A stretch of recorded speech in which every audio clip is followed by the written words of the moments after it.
রইলা দূরে, তোমার হইয়া অবাক জোছনা ডাকলো অচিন সুরে। হাত ইশারায় ডাকে কিন্তু মুখে বলে না, আমার কাছে আইলে বন্ধু আমারে পাইবা না।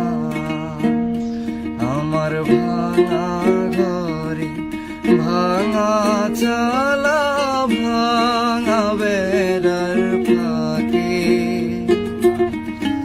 অবাক জোছনা ঢুইকা পরে হাত বাড়াইয়া ডাকে।